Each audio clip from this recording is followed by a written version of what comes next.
Welcome, everyone, to the Real Whovians cast. I am your host, Matrixlord212, and I'm with Chris. What's up, Chris? What's up, everybody? All right, so we got some teasers for the Dr. Falls. It's kind of weird because I glanced at it, and the guy's really talking to us rather than give teasers. So, yeah, let's see what we take from it. It's kind of interesting. I'm having hit a bit of a hard time uploading the page here, but the first one here says, my favorite part of the Dr. Falls was that I got to see it without being spoiled by someone's overly detailed pre-released review. Sounds like there's some animosity towards that other review. Yeah. Thus preserving the episode's little surprises. To explain, one of my absolute favorite moments in Who canon is the reappearance of Rose Tyler at the end of Partners in Crime. I still get chills seeing it.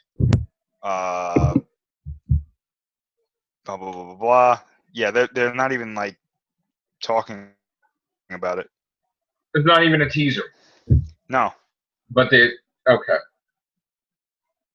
Is there any teasers in there? We can just skip it. We find out what's on floor 507 and why nothing from below has ever returned. There's something that reminded me of human nature / family of blood. Okay. I predict that the absolute final shot of the pre-credits teaser will become iconic. I guess we'll see tons of fan art recreating it. Or I guarantee we see tons of fan art recreating it.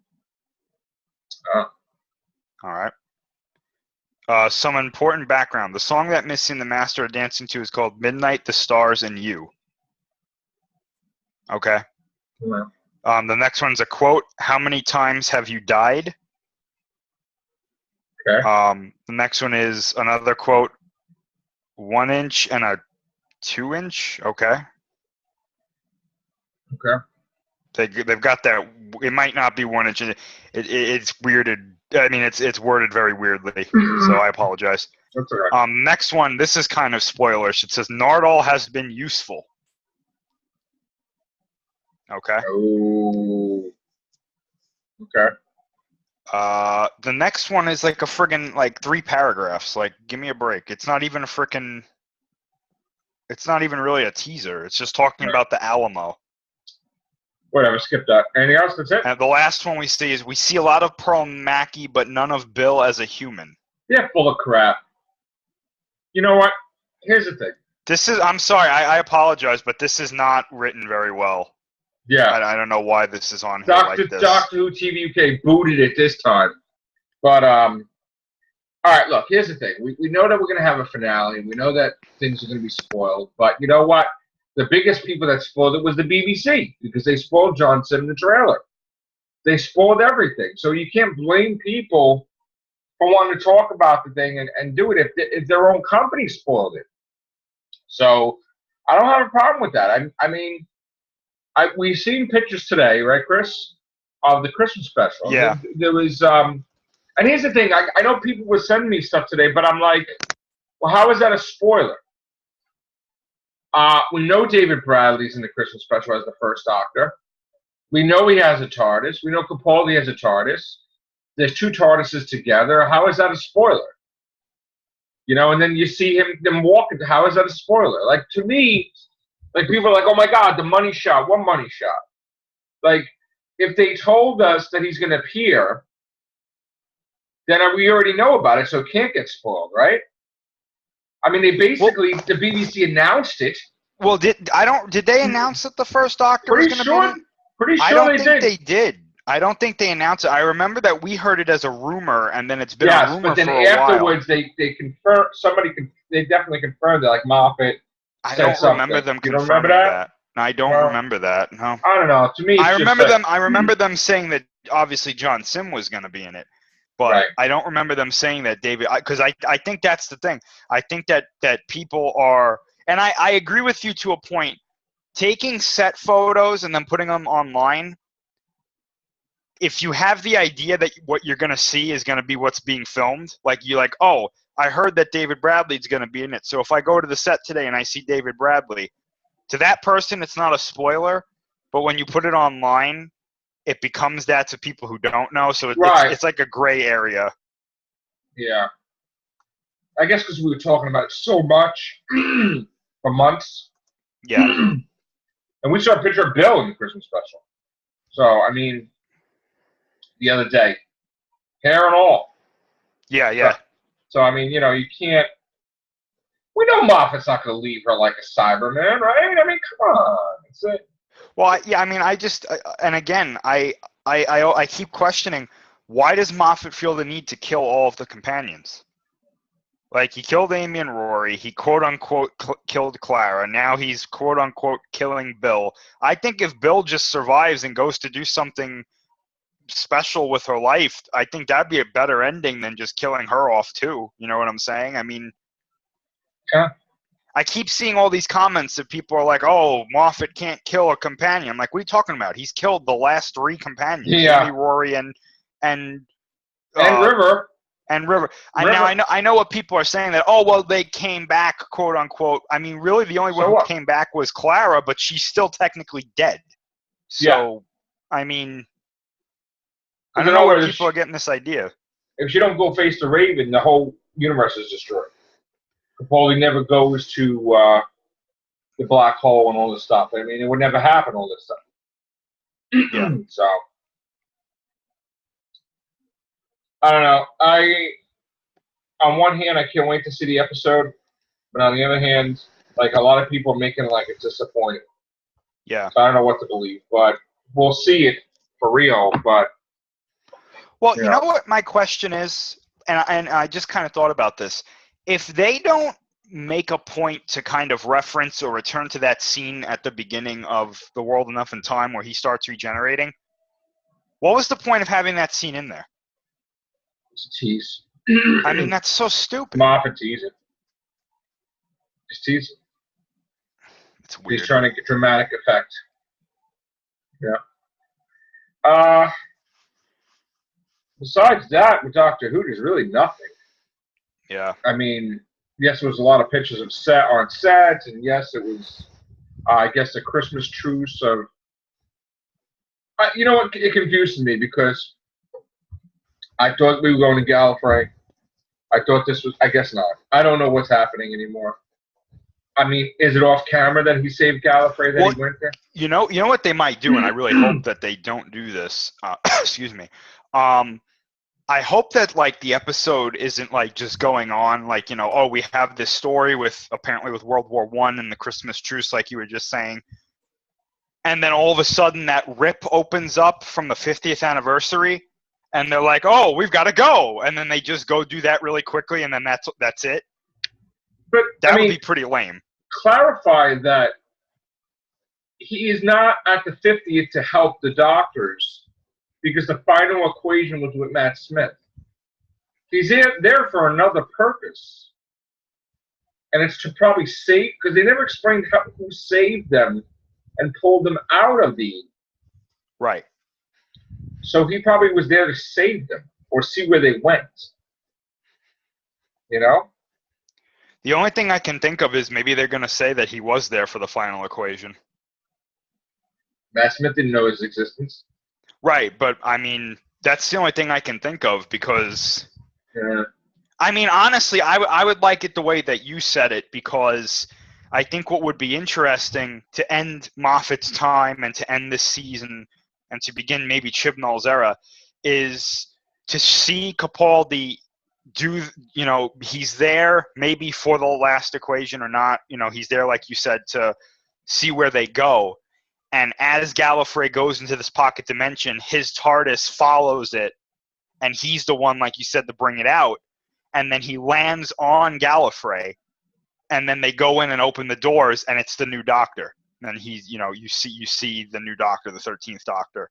And then that's kind of the signal for Chibnall's era. That's what's different about it, is that I almost said Capaldi, is that Gallifrey is a part of the season, like the classic series. Well, that's a rumor that's what Chibnall's doing, but we don't know that for sure, right? No. I'm not referencing that. I'm just saying if they did a story like that, I think that could be interesting. And to be honest with you, I think that's what Chibnall is going to do. I think that by these changes, I think what they mean is that, like the classic series, Gallifrey is going to be back. But what about the Gallifrey at the end of time? Isn't that after the Time Warp? Yeah, but they can screw around with the time stuff if they want. Yeah. All right. And I think honestly, I really think it might be time to do that and maybe have some of the classic Time Lords and Time Ladies and stuff show up. Right. Maybe have a couple episodes on Gallifrey, because I think the whole idea of Gallifrey's gone, it's starting to wear thin. Yeah. No pun intended. I think now it's like, all right, we get it. He saved it. Let's go to it. You know what I'm saying? I'm still of the opinion that Matt Smith's final season or Capaldi's first season should have been him searching for Gallifrey. Yes. Like, he saved it in the 50th. Matt Smith should have had a whole season looking for it. Yeah. Or if it was Capaldi's first season, I think they should have done that, where he's searching for it, because now he knows. Like the curator. Really, when you look at that scene with the curator in the 50th, that scene has no point. Yeah. Because he said, "Oh, am I supposed to go looking for Gallifrey?" Oh, I can't tell you what to do. But you know what I would do? I would do something crazy. I would be in that Chibnall's taking a whole 10 months to do Doctor Who or more. I would just, and this is a crazy thought, but I would do the missing Matt Smith season as if Capaldi was going to finish it, and just he saved Clara from his own, which he never explained how he escaped his own time stream, by the way. Yeah. But just go from there, and him searching for Gallifrey for the whole season, and then stick that in there. Yeah. And then you wouldn't, I'm sure they're going to do that with the audios when they get older. Are they going to do that whole season like a thing, a big finish? That he was searching for Gallifrey, was nothing with Craig, But it just seems to me that there's a whole year of potential with Matt Smith that they could have had that, they didn't. I think that whole Gallifrey thing was a missed opportunity. Yeah. I really do. And to bring them back to Clara was a waste. Yeah. Because Clara shouldn't have been the center of attention. Should have been, focusing on Time Lords. But all right, I always thought that him returning to Gallifrey would be like a big moment for the show. And then when he did it in Hellbent, or in Heaven Sent, and then into Hellbent, I was like, this is like nothing. Yeah. It was just kind of like, oh, I guess I'm home. Like, what? Right. And what gets me is he talks so highly about the Time Lords, like they're the greatest society in the world, right? Right. In the universe. But yet there's poor people living in rags, which I was talking about to Mike D. I was like, there's poor people living in rags. There's the rich living in the towers and the bubble, and the poor people just defend themselves wearing like Victorian clothes and whatever. And Master was a rich, and he had plantations. It's almost like Earth, really. Yeah. So like, how could you say? That's why I don't agree with the whole thing that Moffat put in there about, oh, they're above gender and they're above. No, they weren't. The Corsair was the only one that changed gender, and people did it afterwards as a trend, but it wasn't like done frequently. So that's the whole point. You can't force this on the people to say that it's okay for the Doctor to be a woman by lying about the history. You can't. One writer writes one thing, and then you're contradicting the writer because you are the showrunner. No, because I hope somebody will come in and contradict you and fix things. That's my whole point. Well, I got to tell you, I think that he slipped that line, and we've talked about this before, but whoever, whether it was Moffat or BBC or whoever, put that line in there, oh, the Time Lords, we change genders. I think that was the beginning of this whole female Doctor craze. Oh, we're set now. We're set. Get ready for the next one. If it's not this Doctor, it's the next Doctor, like you said. Yeah, I'm saying 14. Because I got to tell you right now, I think even if Chibnall, does a good job and stuff, I think the show is still going to see some issues trying to get as popular as it was. Yeah. Now, here's the thing, and I was thinking about this when we were on the cast last night. If Chibnall comes in, and this is theoretical, I'm not saying this is going to happen, but if Chibnall comes in and he does an equal or worse job than Moffat, we're screwed. The show's in trouble. We're screwed. I liked some of what Moffat did. I'm not questioning his talent as a writer. Listen, with Matt Smith, he was doing great, but then he never answered anything. Right. So I mean, I don't know if Chibnall comes in and he just, because we don't know, he could come in and start pulling the rug from under us and saying, I'm changing this, this has to go, we're putting this in there. We could be sitting there like, what are we watching? You know? And if they do that, I think it could either be really good or really bad. If I could have asked Moffat a question, I'd be asking, why don't you answer anything completely?